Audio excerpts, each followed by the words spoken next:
तो जो classical physics जिसे कहते हैं हम,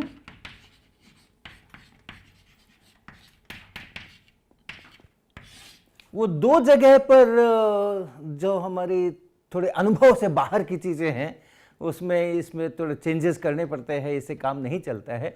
तो एक तो है जिसमें कि हम हाई स्पीड्स जब इन्वॉल्व हो जाती हैं,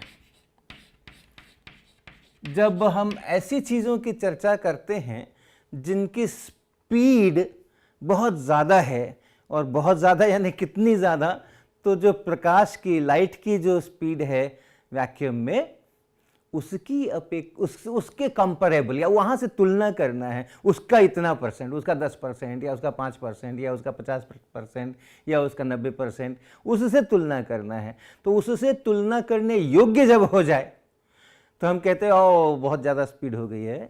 वैसी हालत में जो न्यूटन के नियमों से हम गतियों की चर्चा करते हैं और समझते हैं, और बहुत सटीक, बहुत अच्छी चर्चा होती है और बहुत सटीक उसके परिणाम निकलते हैं, वो यहाँ पर आकर के गड़बड़ाते हैं।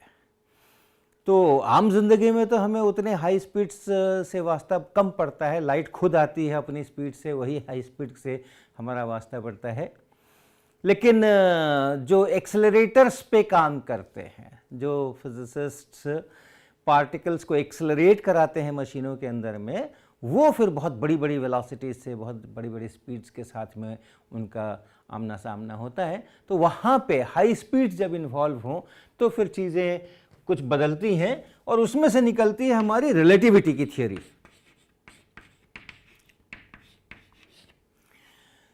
तो न्यूटन्स लॉज को हमें मॉडिफाई करना होता है, हमें चेंज करना होता है, हमें लीनियर मोमेंटम अलग से डिफाइन करना होता है, थोड़ा परिवर्तन करना होता है, बहुत ज़्यादा नहीं, थोड़ा परिवर्तन करना होता है फॉर्मूलाज के अंदर में, इक्वेशंस के अंदर में। स्पेस और टाइम को देखने की जो अपनी दृष्टि है उसमें एक बहुत बड़ा परिवर्तन इसके कारण से आता है।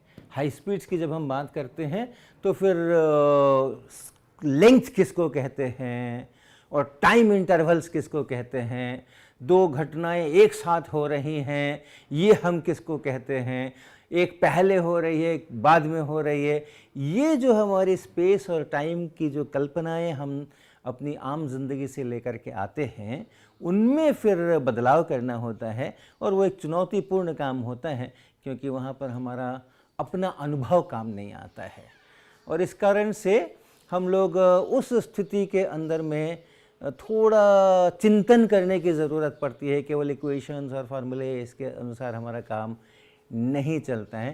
तो वो एक बहुत, और स्वाभाविक रूप से बहुत रोचक बातें होती है जब जो हमारे इंट्यूशन से बाहर की चीज़ें होती हैं वो सचमुच रोचक होती हैं और ज़्यादा रोचक होती हैं। और फिर जब हम देखते हैं कि ये जो एक बहुत अलग किस्म का हमने मॉडल बनाया है वो हमारी वास्तविकताओं के साथ मैच करता है, तो बड़ा आह्लाद और बड़ा आनंद होता है। तो वो एक साइड है। और दूसरा साइड जहाँ क्लासिकल फिजिक्स से हमारा काम नहीं चलता है वो है जब हम बहुत छोटे पार्टिकल्स की बात करते हैं, साइज जब बहुत छोटा हो जाए। तो स्मॉल पार्टिकल्स, और स्मॉल यानी क्या,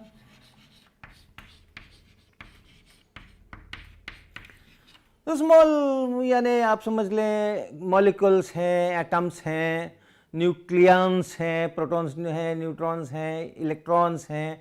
जब छोटे पार्टिकल्स की बात करते हैं हम, तो वहाँ पर फिर हमारे ये जो क्लासिकल फिजिक्स के हमारे रूल्स बनाए हमने, लॉज बनाए हमने, उनसे काम नहीं चलता। और यहाँ तो आमूल चूल परिवर्तन करना पड़ता है।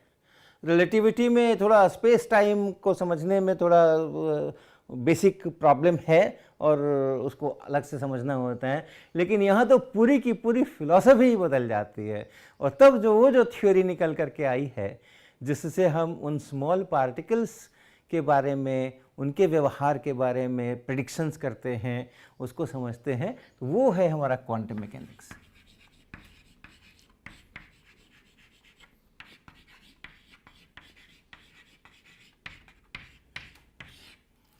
तो ये एक बहुत चुनौतीपूर्ण काम होगा कि हम अपनी सारी सोच को बदल डालें।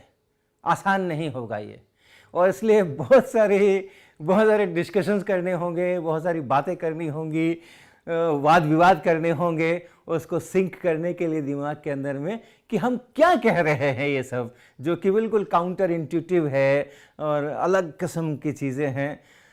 बेसिकली हमारे जो बहुत मूलभूत सिद्धांत हमने अपने दिमाग में बिठाए हैं वो भी यहाँ पर बदलने पड़ते हैं।